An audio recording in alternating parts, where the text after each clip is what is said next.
جی پیارے بھائی، اللہ پاک صاحب کو آسانی رحمت برکت عطا فرمائے مالک عز و جل۔ اور بات پیارے بھائیوں عبادت سے ریلیٹڈ ہو رہی ہے، کیونکہ عبادت ہی انسانوں اور جنوں کی تخلیق کا مقصد عبادت ہے۔ اللہ سبحانہ و تعالیٰ عز و جل نے جنوں اور انسانوں کو، پہلے جنوں کو پھر بعد میں انسانوں کو اپنی عبادت کے لیے پیدا کیا، اور عبادت کے ایٹریبیوٹس کو، اس کے ٹرائلز کو پورا کرنے کے لیے امتحان کا کے طور پر پلانٹ ارتھ پہ زندگی اور موت کا سرکل بنا کر دنیا پہ بھیج دیا، آزمائش کے طور پہ فری ول دے کر، یعنی اپنی مرضی کا اختیار دے کر تمام جنوں کو اور تمام انسانوں کو، ہر خاص کو ہر عام کو فری ول دی گئی ہے کہ وہ اللہ تبارک و تعالیٰ عز و جل کی مرضی کی زندگی جیے یا مالک عز و جل کی نافرمانی کی زندگی گزارے۔ پر اللہ کے عز و جل کے احکامات، اللہ عز و جل کے کلام کے ذریعے، نبیوں پیغمبروں کے ذریعے، اللہ کے پیارے حبیب علیہ الصلوۃ والسلام فرماتے ہیں، یعنی تمام انبیاء، تمام رسول، تمام پیغمبر، ان کی ایک ہی دعوت رہی، وہ یہی دعوت ہے جو سورۃ آل عمران کے 64 نمبر ورس ہے کہ اللہ عز و جل ہی کی عبادت کرنی ہے، اللہ عز و جل کے ساتھ شرک نہیں کرنا، اللہ عز و جل کے سوا کسی کو اپنا کارساز نہیں بنانا۔ اور وہی بات رپیٹ کرتے رہے سورۃ العصر کی 4 باتیں کہ ایمان لانا، عمل صالحات، اچھے اعمال کرتے رہنا، وتواصوا بالحق پہ رہنا، عدل و انصاف پہ رہنا، اور وتواصوا بالصبر پہ رہنا، یعنی ہر طرح کے جسٹس کے نظام پہ، عدل، حق پہ رہنا اور صبر پہ رہنا۔ تو یہ 7 باتیں ہیں الحمدللہ بڑا ڈیفیکلٹ، کیونکہ شیاطین اور نفس سے ہمارا انسانوں اور جنوں کو ہمیشہ ہی اس ایٹریبیوٹس کو پورا کرنے کے لیے رکاوٹیں درمیان میں ملٹیپل ٹریپس مزین کر کے نفس ہمارا کی کیفیات بندے کے آڑے آتی ہیں۔ انسانوں اور جنوں کی تباہی کا حقیقی پس منظر ہی یہی ہے کہ انسان اور جن آزمائش گاہ میں ڈالے گئے ہیں فری ول دے کر،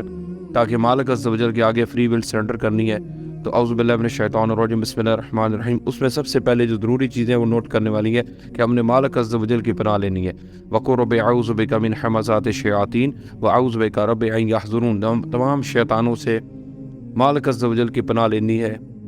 ابلیس کی نسل سے ایک ایجنٹ ہمارے ساتھ ہوتا ہے کرین، جو وسپرنگ کرتا ہے، الوژنسٹ بھی ہے، خواب بھی دکھاتا ہے، میموری ٹوسٹر ہے، اس کے پاس بہت سی پاورز ہیں۔ شیطان کے ایجنٹ کے پاس، جو ابلیس کا ایجنٹ ہے، خود ابلیس بھی بہت بڑا میموری کا کنٹرول ہے اس کے پاس، انسانوں اور جنوں کی میموری کو لاسٹ کروانا، ان کے مالک عز و جل کے بندوں کو یعنی اس کی عبادت سے ہٹوا دینا اور شرک کی طرف مبتلا کر دینا، اور لوگوں من دون اللہ کی عبادت کی طرف مائل کر دینا، شیطان کی عبادت کی طرف مائل کر دینا، نفس کی عبادت کی طرف مائل کر دینا۔ یہ اس کے ملٹیپل ٹریپس ہیں شیاطین کے۔ اور نفس امارہ تو خود ایک بہت بڑا مسئلہ ہے، اور نفس امارہ کا بھی علم اوپر میں نے ریکویسٹ کی ہوئی ہے بھائیوں کو میسیجز میں۔ اب میں تھوڑا سا شیطان کا بھی انٹروڈکشن، کیونکہ شیاطین اور نفس کے ملٹیپل ٹریپس ہیں۔ حب دنیا کو، مال و جان کی محبتوں کو، خود پسندی اور برتری کی محبتوں کو انسانوں اور جنوں کے دلوں میں مزین کرتے ہیں، تاکہ انسان اور جن مالک عز و جل کی نافرمانیاں کرے، عبادت کے ایٹریبیوٹس پہ پورے نہ اترے، اس امتحان گار میں فیل ہو جائیں اور جہنم باز جائیں۔ تو یہ ان کا پلاننگ ہی یہ ہے جنوں اور انسانوں کو تباہ کرنے کی، نفس کی اور شیاطین کی۔ نفس ہمارا، اس کا میں ڈسکس اوپر کیا ہوا ہے، نفس ہمارا، نفس کا حرص، نفس کا بخل، یہ بڑی ڈیٹیل ٹاپکس ہیں، اور ایک ایک جملے پہ بہت ساری الحمدللہ رب العالمین ریسرچ ہے اللہ کے فضل سے، پر ہم نے انٹروڈکشن لینا ہے تاکہ معاملے کو سمجھا جائے، اور اللہ تبارک و تعالیٰ عز و جل کی بارگاہ میں ایمان کے ساتھ خاتمے کے ذریعے موت ہو جائے، تاکہ ہم نبی علیہ الصلوۃ والسلام کے مبارک قدموں تک پہنچ سکے سارے۔ اب شیاطین اور نفس کیا کرتے ہیں؟ ہمارے خود پسندی اور برتری کی محبتوں کو ڈیولپ کرتے ہیں، مال و جان کی محبتوں کو انسانوں اور جنوں کے ذہنوں میں ڈیولپ کرتے ہیں، اور فہم کی غلطیاں، مس انڈرسٹینڈنگز اور مسکنسیپشنز ڈیولپ کرتے ہیں انسانوں کو انسانوں کے لیے، اور جنوں کو جنوں کے درمیان لڑوانے کے لیے، اور غلط فہمیاں پیدا کروا کے، اور میموری کا کنٹرول بھی ان کے پاس ہے، کیونکہ سیدنا یوسف علیہ السلام نے فرمایا کہ مجھ میں، حضور یوسف میں، کہ مجھ میں اور میرے بھائیوں کے درمیان شیطان نے فساد مچایا تھا۔ مالک عز و جل فرماتے ہیں اسی طرف یوسف میں آتا، یوسف علیہ السلام نے قیدی کو بات کہی، قیدی کو بات شیطان نے بلوا دی، ضرور یوسف میں آتا ہے۔ اسی طرح موسیٰ علیہ السلام کا ساتھی سورۃ الکہف میں کہ وہ مچھلی نے بڑے عجیب طریقے سے رستہ بنایا، اور اس بات کا ذکر کرنا مجھ کو آپ سے شیطان نے بلا دیا، یہ موسیٰ علیہ السلام کا ساتھی بھی کہہ رہا ہے سورۃ الکہف میں۔ اس طرح قرآن کریم میں بہت ساری آیات ہیں جو شیطان کے مختلف ٹریپس سے ریلیٹڈ ہے، جو انسانوں اور جنوں کو پھنساتا ہے، میموری لاسٹ کروا کے، بات کو ٹوسٹ کر کے، معنی مفہوم بدلی کر کے، ایک بات اور بندے کی نیت ہوتی ہے کہنے کی اگلے کو، اور فہم کی غلطیاں لگوا کر، آیات کے اندر فہم کی غلطیاں لگوا کر، حدیثوں کے اندر فہم کی غلطیاں لگوا کر، مس انڈرسٹینڈنگز اور مسکنسیپشنز ڈیولپ کر کے، بہن بھائیوں کے درمیان، میاں بیوی کے درمیان، دوست کے درمیان یعنی ہر انسان کو انسان سے اور جن کو جن سے لڑوانا ان کے لیے کوئی ڈیفیکلٹ ٹاسک نہیں ہے، پر ہم نے ان چیزوں سے بچنا ہے، نبی علیہ الصلوۃ والسلام کے مبارک اخلاق پہ رہنا ہے، حسن ظن پہ رہتے ہوئے آپ نے فرمایا الدین یسر 39 نمبر حدیث صحیح بخاری شریف، دین آسان ہے، اس میں کمپلیکیشنز اور پیچیدگیاں پیدا مت کرنا ورنہ تم ان کو سنبھال نہیں سکو گے، یعنی برداشت نہیں کر سکو گے۔ تو تفرقہ بازی کی وجہ سے، اختلافات کی وجہ سے، اہل تسنن اور ان کے آف شوٹس بننے کی وجہ سے شافعی، مالکی، حنبلی، حنفی، عرفی کے نیچے دیوبندی بھائی اور بریلوی بھائی اور اہل حدیث بھائی بھی، یہ اتنی ڈفرینس آف اوپینین اور اختلافات ہونے کی وجہ سے امت پھنسی پڑی ہے۔ امت اختلافات کرے کوئی بات نہیں، پر اس میں ضد اور سرکشی میں معاملات کو نہ لے کر جائے، پیارے آقا کریم علیہ الصلوۃ والسلام کا اخلاق کا عملی نمونہ فالو کرے۔ اسی طرح اہل تشیع میں داؤدی، بوری، اسماعیلی، 12 امامی اور کافی انٹرنل اختلافات ہیں اور ایکسٹرنل بھی، تو یہ امت اس معاملات میں پھنس جاتی ہے۔ شیاطین اور نفس ان چیزوں میں بندوں کو پھنسا کے رکھ دیتے ہیں، اور الحمدللہ رب العالمین ہم نے نبی علیہ الصلوۃ والسلام کو مبارک اخلاق اپنانا ہے، اپنی زبان اور ہاتھ سے دوسروں کو محفوظ رکھتے ہوئے، جو اپنے لیے پسند کرتے ہیں دوسروں کے لیے وہی کچھ پسند کرتے ہوئے۔ ہر کوئی آپ اپنے لیے خیر، برکت، آسانیاں، رحمتیں چاہتے ہو تو سارے بندے بھی تو یہی کچھ چاہتے ہیں نا، سب کے لیے اچھا سوچیں، درد دل رکھیں، نبی علیہ الصلوۃ والسلام کا درد دل اپناتے ہوئے، آقا کریم علیہ الصلوۃ والسلام کا اخلاق کا نمونہ اپناتے ہوئے۔ اسی طرح اعوذ باللہ من الشیطان الرجیم، بسم اللہ الرحمن الرحیم، نبی پاک علیہ الصلوۃ والسلام کا اسوہ حسنہ ہمارے لیے بیسٹ ایگزامپل ہے، اپنی زبان اور ہاتھ سے دوسروں کو محفوظ رکھتے ہوئے۔ تو شیاطین اور نفس کے ملٹیپل ٹریپس ہیں، ہم نے ان سے بچنا ہے، یہ میموری کا کنٹرول ہے ان کے پاس، الویونسٹ ہیں، خواب بھی دکھاتے ہیں، اس کے اتنے ٹریپس ہیں۔ انسان اور جن اگر ان پہ علم حاصل کریں وقور ربی زدنی علما، تو وہ سمجھ جائیں گے کہ ہم کس بڑی آزمائش میں ڈالے گئے ہیں۔ اسی لیے نبی صلی اللہ علیہ وسلم فرماتے ہیں تم پتنگے ہو، تم آگ پر گرتے ہو، میں تمہیں وہاں سے اٹھاتا ہوں۔ اے پیارے صحابہ، نبی صلی اللہ علیہ وسلم ایک چوراہے سے گزرے، صحابہ کو کہتے یا اے میرے پیارے صحابہ، جو کچھ میں جانتا ہوں تم لوگ جانتے ہوتے تو بہت کم ہنستے، زیادہ رویا کرتے۔ تو یہ بہت بڑی امتحان کا ہے، آخری سانس تک خوف اور طمع کی کیفیت میں رہتے ہوئے مالک عز و جل کی بارگاہ میں، یعنی سورہ بنی اسرائیل کی 50 تابعداری رہنی ہے، سرنڈر کرنی ہے اپنی فری ول کو۔ سورہ بنی اسرائیل 53 نمبر ورس پہ عمل کریں گے تو انسان بات سے معاملات حل ہو جائیں گے کہ پیارے حبیب صلی اللہ علیہ وسلم میرے بندوں کو کہہ دیجئے انتہائی پسندیدہ باتیں کیا کرے آپس میں، یعنی شیطان نہیں تو فساد مچا دے گا ان کے درمیان ناپسندیدہ باتوں کے کرنے کی وجہ سے۔ اختلافی موضوعات کو زیادہ ضد اور سرکشی میں نہیں لے کے جائیں گے پیارے بھائی، اور پھر معاملات انشاءاللہ گڑبڑ نہیں ہوں گے، وہ سیاسی ہو، مذہبی ہو، فیملی کے میٹرز ہوں، خاندانی معاملات ہوں، کسی بھی قسم کے اختلافی موضوعات کو زیادہ ضد اور سرکشی کے لیول تک نہیں لے کے جانا، یہ قرآن کریم منع فرماتے ہیں۔ سورہ نور کی 22 نمبر آیت میں عمل کر لیں کہ اگر آپ میں ناراضگیاں، نچاکیاں، نفرتیں پیدا ہوگی، بغض کی نہ حسد ڈیولپ ہو چکا ہے، اختلافات اور فرقہ واریت میں بندے اگر پھنس چکے ہیں نفرتیں کی معاملات میں، تو اللہ کے احکام پر عمل کرے۔ سورہ نور 22 نمبر آیت میں کہ تم لوگوں کے قصور اور غلطیاں معاف کر دیا کرو اگر تم چاہتے ہو کہ اللہ رب العالمین تمہارے قصور غلطیاں معاف کر دے۔ تو ہم ان معاملوں پہ عمل کرنے کی وجہ سے بہت سارے شیاطین اور نفس کے ملٹیپل ٹریپس سے بچ جائیں گے، نفس کے حرص سے بچ جائیں گے، نفس کے بغل سے بچ جائیں گے، اور نبی علیہ الصلوۃ والسلام کے مبارک اخلاق پہ چلتے ہوئے تو خاتمہ بالایمان ہونا چاہیے۔ اللہ پاک اسی طرح سورۃ الکافرون میں آتا ہے نا، اعوذ باللہ من الشیطان، بسم اللہ الرحمن الرحیم، قل یا ایھا الکافرون لا اعبد ما تعبدون۔ تو یہ پوری ڈیٹیل ہے اس کی سورۃ کافرون کی، جس کی مالک کی یہ کافروں جو تم جن کی تو عبادت کرتے ہو میں ان کی عبادت نہیں کرتا، تو یہی کہ جن کی تم عبادت کرتے ہو میں ان کی نہیں کرتا، جس کی میں کرتا ہوں تم اس کی عبادت کرنے والے معلوم نہیں ہوتے۔ تو کافرون سے مراد خالی کافر نہیں ہے، ہر بندہ جو انکار ہے، جو نفس کے ہتھے چڑھ کے کفر کر رہا ہے، جو شیطان کے ہتھے چڑھ کے کفر کر رہا ہے، جو من دون اللہ کے ہتھے چڑھ کے اللہ کے احکامات کا کفر کر رہا ہے۔ بسم اللہ الرحمن الرحیم، ومن لم يحكم بما انزل الله فاولئک هم الکافرون۔ تو اللہ عز و جل کی نافرمانی، اس کا کفر، پھر ظلم اور پھر فسق میں مبتلا کر دیتا ہے انسانوں اور جنوں کو، اور اللہ عز و جل کے نافرمان ہو جاتے ہیں، راندہ درگاہ ہو جاتے ہیں انسان اور جن۔ پھر بھی اللہ کے دروازے رحمت کے کھلے، ان اللہ غفور الرحیم ہے، فسبح بحمد ربک واستغفر انہ کان توابا، مالک عز و جل سے توبہ کرے، استغفار کرے۔ سورہ زمر میں آتا ہے، اللہ پاک فرماتے ہیں تمہارے گناہوں، سورہ فرقان میں آتا ہے کہ تم اگر شرک سے بھی توبہ کرو گے تو میں تمہارے گناہوں کو نیکیوں سے بدل دوں گا۔ حالانکہ شرک جیسے جرم میں انوالو کروا دیتا ہے شیطان اور نفس سے ہمارا کی کیفیات انسانوں اور جنوں کو۔ ہم نے پیارے آقا کریم علیہ الصلوۃ والسلام کو مبارک اخلاق پر منانا ہے۔ اسی طرح سورۃ القریش میں بھی آتا ہے نا، اعوذ باللہ من الشیطان، بسم اللہ، فلیعبدوا رب ھذا البیت الذی اطعمهم من جوع وآمنهم من خوف۔ تو یہ دیکھیں نا کیسی آیات ہیں کہ اللہ ہی کی عبادت کرو، اللہ عز و جل کے ساتھ شرک نہیں کرو، اللہ عز و جل کے سوا کسی کو اپنا کارساز مت بناؤ۔ تو یہ 3 باتیں یہ ہیں، اور 4 باتیں وہ ہیں، ایمان لانا، عمل صالحات کرنا، وتواصوا بالحق وتواصوا بالصبر پہ رہنا، یہ سورۃ العصر کی ان باتوں پہ یہ مین پکی باتیں یہی ہیں۔ قرآن حکیم کی دعوت یہ ہے تمام انبیاء رسول پیغمبر ان باتوں پہ قائم رہے اور لوگوں کو بھی قائم کروانے کے احکامات جاری کرتے رہے، مالک عز و جل کی بارگاہ میں اخلاق سے، حسن ظن سے، محبت سے، درد دل سے۔ مالک عز و جل نے قرآن حکیم میں یہ جو آیت سورۃ آل عمران کی 64 نمبر ورس ہے کہ اللہ ہی کی عبادت کرنی ہے، اللہ کے ساتھ شرک نہیں کرنا عز و جل کے ساتھ، اور اللہ کے سوا کسی کو اپنا کارساز نہیں بنانا۔ پلانٹ ارتھ پہ ان 3 باتوں سے بڑا کوئی علم نہیں ہے، کیونکہ یہی انسانوں اور جنوں کی تخلیق کا مقصد ہے، آزمائش کے طور پہ جب بھیجا گیا انسانوں اور جنوں کو۔ اعوذ باللہ من الشیطان الرجیم، بسم اللہ الرحمن الرحیم۔ عبادت سے ریلیٹڈ ہی سارا معاملات چل رہے ہیں انسانوں اور جنوں کے، کیونکہ ان کی اصل تخلیق کا مقصد ہی عبادت ہے، اور یہ ہم لوگوں کو غیر فہم کر دیا جاتا ہے۔ شیطان ہمیشہ ٹرک کی بتی کی طرح انسانوں اور جنوں کو پھنسا دیتا ہے، نفس ہمارا بھی۔ قرآن حکیم میں آتا ہے یعنی اللہ کی عبادت کرنی ہے، اللہ کے ساتھ شرک نہیں کرنا، اللہ کے سوا کسی کو اپنے کارساز نہیں بنانا، اور اس کے بعد بات آتی ہے شیطان کی عبادت نہیں کرنی، نفس کی عبادت نہیں کرنی، اور من دون اللہ کی عبادت نہیں کرنی۔ اب یہ شیطان، نفس اور من دون اللہ میں سارے آ جائیں گے۔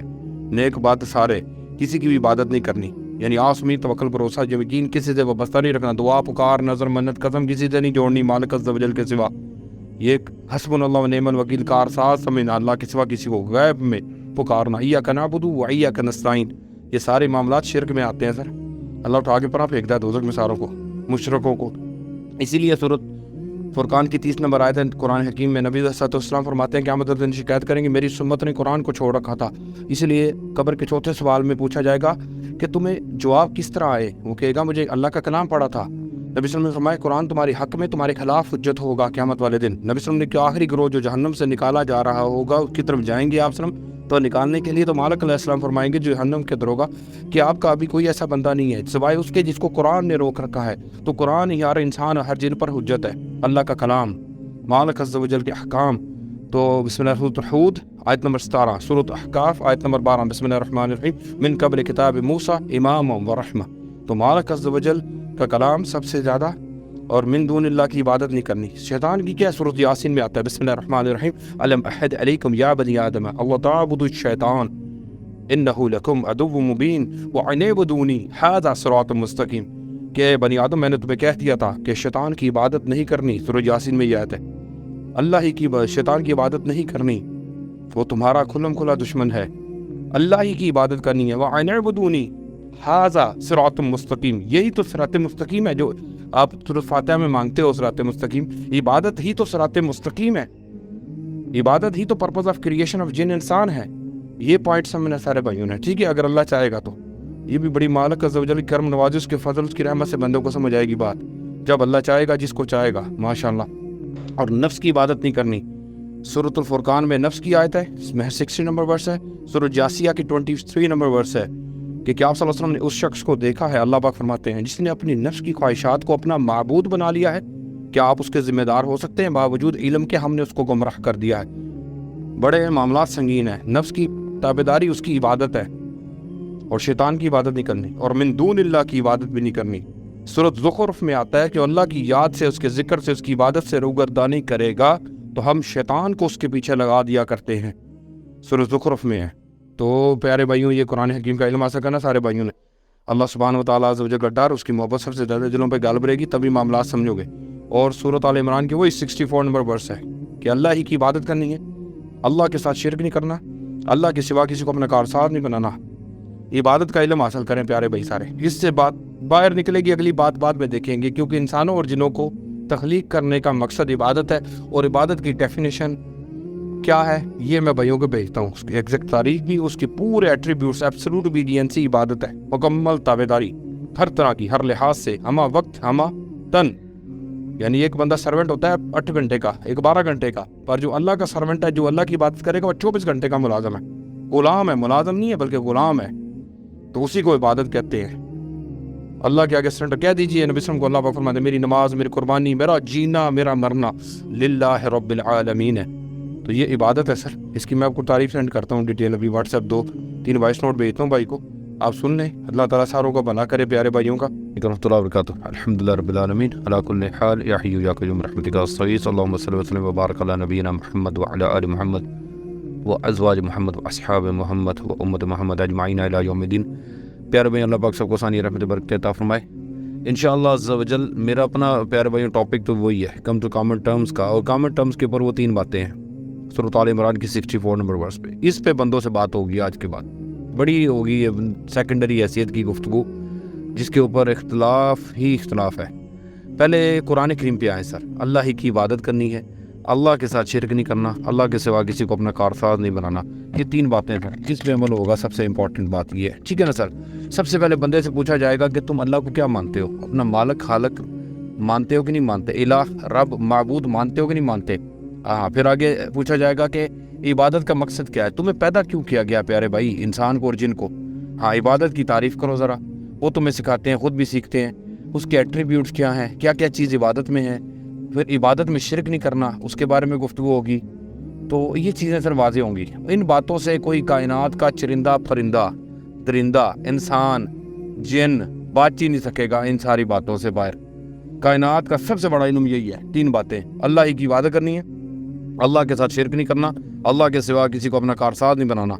اور سورۃ العصر کی 4 باتوں پہ گفتگو ہوگی ایمان کے ٹرائلز کے متعلق، کہ کیا ایمان لانا، عمل صالحات کرنا، وتواصوا بالحق وتواصوا بالصبر پہ رہنا، اور جو بندہ ان باتوں پہ نہیں پورا اترے گا وہ اگلی بات کرنے کا اہل ہی نہیں ہے، ریجیکٹ مار کے سائڈ پہ کرو، کیونکہ مالک عز و جل کے احکام کی خلاف ورزیاں جو کر رہے ہیں ان کے ساتھ بات کرنا بھی فضول ہے۔ جو اللہ کی تابعداری اور پرہیزگاری نہیں اختیار کرنا چاہتا، پہلی صفحے پہ یہ آیت ہے، بسم اللہ الرحمن الرحیم، ذالک الکتاب لا ریب فیہ ھدی للمتقین، کہ اللہ کے کلام قرآن حکیم میں کوئی شک نہیں ہے، مالک عز و جل کا کلام ہے، یہ ہدایت ہے متقین کے لیے جو پرہیزگار بننا چاہتے ہیں، جو پرہیزگاری کی روش اختیار کرتے ہیں، اور جو دوسری بحثوں میں چڑھے ہوئے ہیں ان سے بات بعد میں کی جائے گی، پہلے عبادت کے اوپر آئے گی۔ پہلے اللہ کا انٹروڈکشن کیا ہے، کیا پتہ ہے بھائی آپ کو اللہ عز و جل کا تعارف کیا ہے؟ کیا آپ کو پتہ ہے اللہ کے کلام کا تعارف کیا ہے؟ کیا آپ کو پتہ ہے رسول اللہ صلی اللہ علیہ وسلم کا تعارف کیا ہے؟ ان کا انٹروڈکشن کروایا جائے گا، پھر احکام بتائے جائیں گے، پھر پرپز آف کریشن آف جن انسان کے تانوں پیدا کیوں کیتا گیا جنات انسانوں، پہلے سمجھ لو، باقی گلاں بعد ہی کریو، ایسے جو پوری زندگی کوئی نہیں نکل پائے گا ان باتوں سے، تمام انسان اور تمام جن سارے کے سارے ان ٹاپک سے میں نکلنے انشاءاللہ عز و جل نہیں دوں گا کسی بھائی کو بھی جو میرے سے ڈیبیٹ کرے گا ان ٹاپکس کے پہ آئے۔ اللہ اکبر کبیرہ، 37 سے زیادہ ایٹریبیوٹس ہیں عبادت کے اندر قرآن حکیم میں، یہ تو میں ابھی اور بھی ریسرچ کر رہا ہوں اس پہ، تو اس میں سے نکلے باہر پھر اگلی گل بات کرے، نکل ہی نہیں سکے گا، خوف اور طمع کی کیفیت مینٹین کرنی پڑ جائے گی، ایک سانس آئے گا جائے گا، روح بھی کام جائے گی بندے کی اللہ کا تعارف سن کے، اللہ کا سسٹم، اللہ کی امتحان گاہ کو سمجھ کر، قرآن حکیم میں جو بیان کرتا ہے آیات ہیں مالک عز و جل کی، اور نبی علیہ الصلوۃ والسلام کا طریقہ کار سمجھ کے نبیوں کو کیسے اللہ اپنے سسٹم کے تحت چلا رہا ہے، تقدیر کے علم میں قید کر کے وقت مقررہ کے لیے،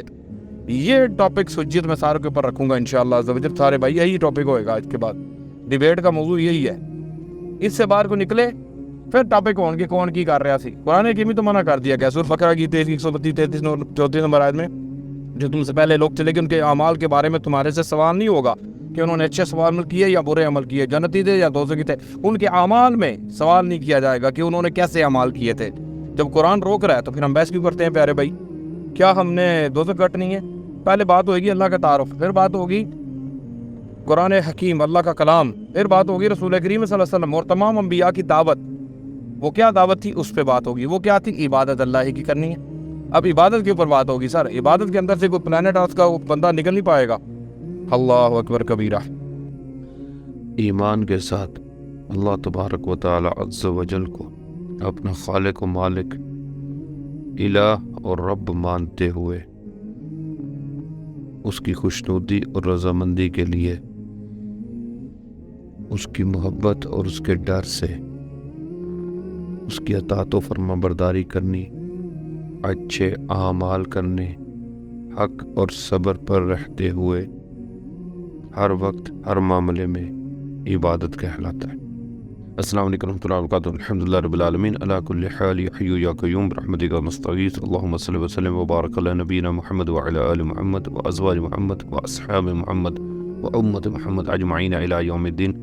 پیارے بھائی، اللہ پاک سب کو آسانیاں، رحمت، برکت عطا فرمائے مالک عز و جل۔ تو انسانوں اور جنوں کی تخلیق کا مقصد عبادت ہے۔ بسم اللہ الرحمن الرحیم، اللہ تبارک و تعالیٰ عز و جل قرآن حکیم میں فرماتے ہیں نا، بسم اللہ الرحمن الرحیم، وما خلقت الجن والانس الا لیعبدون، میں نے جنوں اور انسانوں کو پیدا اس لیے کیا ہے کہ میری ہی عبادت کرے۔ عبادت کا معنی مفہوم بہت بڑا ہے سر، انسانوں اور جنوں کی تخلیق کا مقصد ہی عبادت ہے، اور عبادت کی ڈیفینیشن ہم سے سمجھنی ہے، اور شیطان ہمیشہ سے، نفس اور شیطان انسانوں اور جنوں کو ہر دفعہ مس گائیڈ کر دیتے ہیں، مس انڈرسٹینڈنگز اور مس کنسیپشنز ڈیولپ کر کے انسانوں کے درمیان اور جنوں کے درمیان اختلافات میں الجھا کر اور بحثوں میں لگا کر عبادت کی ڈیفینیشن سے ڈائیورٹ مار دیتے ہیں، یعنی اور طرف بندے کو ڈیورٹ کر دیتے ہیں کہ یہ معنی مفہوم سمجھ ہی نہ سکیں مالک عز و جل کے احکام کو۔ تو ہم نے یہ ڈیفینیشن سمجھنی ہے کہ عبادت کا معنی کیا ہے، معنی مفہوم کیا ہے، مطلب کیا ہے، تاکہ ہم اس پہ عمل کرنے کی علم حاصل کر کے عمل کرنے کی صلاحیت حاصل کر سکیں مالک عز و جل کی توفیق سے، اس کے فضل سے، اس کی رحمت سے، اس کے اذن سے۔ اور یہ مانگ لینے والی چیزیں ہیں۔ مالک عز و جل کی بارگاہ میں ایمان، توکل، بھروسہ، یقین میں اضافے کی دعائیں کرے، اس نے اخلاق، اس نے ظن میں، علم میں، عمل میں، اور خاتمہ بالایمان کی دعا کریں مالک عز و جل کی بارگاہ میں۔ یہ پلانٹ ارتھ ہے ہی آزمائش کا انسانوں اور جنوں کی۔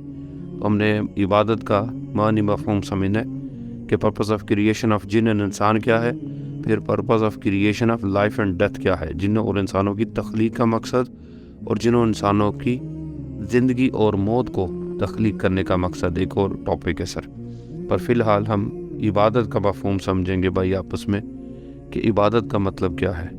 مالک عز و جل کی ایبسولوٹ اوبیڈینسی، ٹوٹل اوبیڈینسی، مکمل تابعداری ہر معاملے میں، ہر لحاظ سے، ہر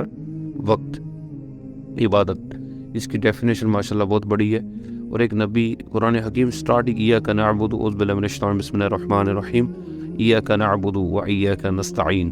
تو مالک عز و جل کی عبادت ہی انسانوں اور جنوں کی تخلیق کا مقصد ہے۔ یہ ہم نے سمجھا پیارے بھائیوں نے، الحمدللہ۔ السلام علیکم ورحمۃ اللہ وبرکاتہ۔ دوسرا پیارے بھائی، سورۃ آل عمران کی آیت نمبر 64 میں آتا ہے نا، کم ٹو کامن ٹرمز کی یاد کرسچن، جوز اور تمام عیسائیوں، یہودیوں کی طرف، اور تمام جتنے بھی مذاہب دنیا میں 1,24,000 کم و بیش پیغمبر علیہ الصلوۃ والسلام اجمعین آئے، ان نبیوں کی ایک ہی دعوت ہے۔ تمام بکس میں، قرآن حکیم میں، تمام اللہ تبارک و تعالیٰ عز و جل کی جو الہامی کتابیں، احکامات ہیں، اس میں یہ 3 باتیں کامن رہیں۔ کون سی؟ کہ اللہ سبحانہ و تعالیٰ عز و جل ہی کی عبادت کرنی ہے، اللہ عز و جل کے ساتھ شرک نہیں کرنا، اللہ عز و جل کے سوا کسی کو اپنا کارساز نہیں بنانا۔ یہ سورۃ آل عمران 64 نمبر ورس ہے۔ تو اسی پہ ساروں کو کمبائن کیا جا سکتا ہے، تمام امتوں کو، اور ود ان اسلام بھی، سیکٹس کو بھی، کہ یہ 3 کامن باتیں ہیں، اس پہ آنا ہے ساروں نے۔ اور اس کا معنی مفہوم ہی بہت بڑا ہے، ان کا علم بھی بہت بڑا ہے۔ عبادت کا مطلب مکمل تابعداری ہے، ٹوٹل ایبسولوٹ اوبیڈینسی ہے۔ اس کے بعد شرک کا علم حاصل کرنا ہے، شرک میں ذات کا شرک، صفات کا،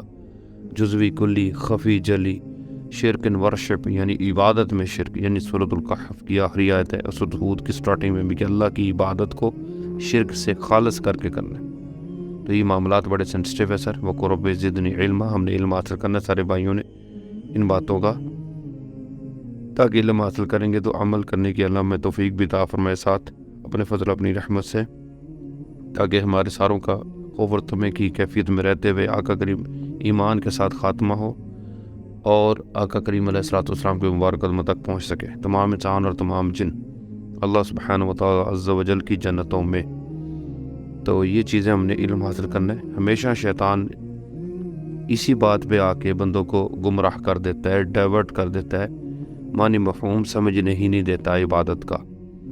کیونکہ عبادت ہی انسانوں اور جنوں کی تخلیق کا مقصد ہے، اور اس کو نماز، روزے، تسبیحات، اذکار کے اندر الجھا دیتا ہے کہ بس یہ بات ہے، وہ چند باتیں اور بتا دے گا کہ خرچ، مال کا خرچ کرنا، یعنی اس کا کمانا اور اس کا خرچ کرنا عبادت ہے، تو رزق حلال کا یعنی کمانا اور اس کا خرچ کرنا، بہت ساری چیزیں عبادت میں 37 سے زیادہ ایٹریبیوٹس میں لکھ رہا ہوں ماشاءاللہ، ایک چیپٹر ہے پورا اس میں ڈیٹیل ہے جو قرآن حکیم کے ذریعے، پر مکمل طور پہ ہمیں اس کی ڈیفینیشن سمجھنی ہے،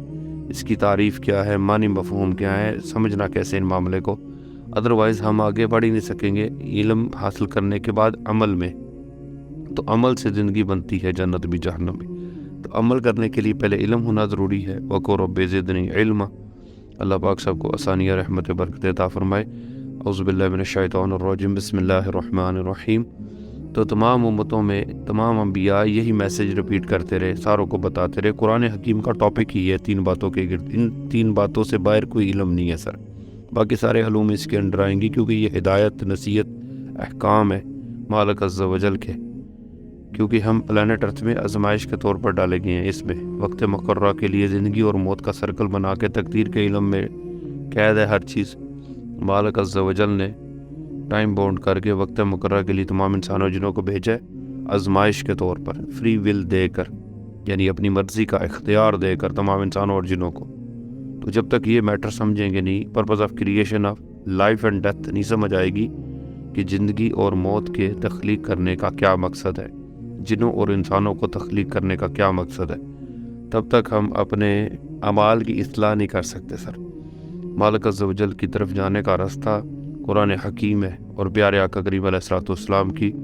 سنت مبارک ہے. آپ صلی اللہ علیہ وسلم کا اسوہ حسنہ، اخلاق کا عملی نمونہ حسن ظن پر رہتے ہوئے ہم نے فالو کرنا ہے. اور یہ بات ہم نے دیکھے نا، یعقوب علیہ الصلوۃ والسلام کی وصیت کہ اپنے دنیا سے رخصت ہونے سے پہلے اپنے بچوں کو کہتے ہیں میرے بعد کس کی عبادت کرو گے. اب یوسف علیہ السلام بھی بیٹے ہیں، نبی بھی ہیں، ان کے دوسرے بیٹے بھی ہیں، تو وہ یہ ان کو فکر لاحق ہے کہ شیطان ان کو نہ پھر بلا دے کسی کو، میرے دوسرے بیٹوں کو، کہ عبادت کا معنی مفہوم کیا ہے. حالانکہ سب کو پتہ ہے کہ یعقوب علیہ السلام بھی نبی، ان کے بیٹے جو ہے صحابی بھی ہیں، اہل بیت کے ممبر بھی ہیں، اور ایک تو بیٹا یوسف علیہ السلام بھی خود بھی نبی ہے. تو یعقوب علیہ السلام کو فکر لاحق، ان کو پتہ ہے شیطان بہت بڑا شکاری ہے، انسانوں اور جنوں کو جہنم کے دہانے تک لے کے جانے کے لیے شیاطین اور نفس کے ملٹیپل ٹریپس ہیں، جنوں اور انسانوں کو جہنم تک لے کے جانے کے لیے یہ حب دنیا کو انوالو کرتے ہیں بطور ٹولز کے طور پہ. اس میں مال و جان کی محبتوں کو، خود پسندی اور برتری کی محبتوں کو انسانوں اور جنوں کے ذہنوں میں، دل و دماغ میں مزین کر کے، اور فہم کی غلطیاں سب سے خطرناک ان کا ٹول ہے. فہم کی غلطیاں، مس انڈرسٹینڈنگز اور مسکنسیپشنز ڈیولپ کر کے انسانوں میں اور جنوں میں بھی نفس عمارہ، اس کی کیفیات، یعنی نفس کا حرص، نفس کا بخل. نفس کا حرص آیت نمبر 9 سورۃ الحشر، نفس کا بخل سورۃ تغابن آیت نمبر 16. اور قرآن حکیم میں تو بہت سارے شیاطین سے متعلق، شیطان کی ایکٹیویٹیز سے متعلق اللہ تبارک و تعالیٰ عز و جل نے ہمیں بتایا اپنے فضل، اپنی رحمت سے، اپنے احسان سے، کہ شیطان اور نفس مل کے کس طرح سے انسانوں اور جنوں کو گمراہ کرتے ہیں اور جہنم کے دہانے تک پہنچانے کے لیے. اور ہم نے مالک عز و جل کی عبادت کرنی ہے، اللہ کے ساتھ کسی کو شریک نہیں ٹھہرانا، یعنی شرک نہیں کرنا، اور اللہ کے سوا کسی کو اپنا کارساز نہیں بنانا. یہ 3 باتیں کامن ٹرمز کی ہیں، پر ہمیں ان چیزوں کے معنی مفہوم جب تک واضح نہیں ہوں گے، اس میں دل و دماغ میں نہیں بیٹھ جائیں گی پکی باتیں. وَقُرْ زِدْنِی عِلْمًا، اللہ سے پناہ مانگتے ہوئے اللہ کی طرف سے، اور شیاطین سے یا رحمان مالک عز و جل کی پناہ حاصل کرنی ہے. بسم اللہ الرحمن الرحیم. وَقُلْ رَبِّ أَعُوذُ بِكَ مِنْ هَمَزَاتِ الشَّيَاطِينِ وَأَعُوذُ بِكَ رَبِّ أَنْ يَحْضُرُونِ. بسم اللہ الرحمن الرحیم. اور اعوذ باللہ السمیع العلیم من الشیطان الرجیم من حمزہ ونفخہ ونفثہ. بسم اللہ الرحمن الرحیم. دعائیں کرتے ہوئے مالک عز و جل کی بارگاہ میں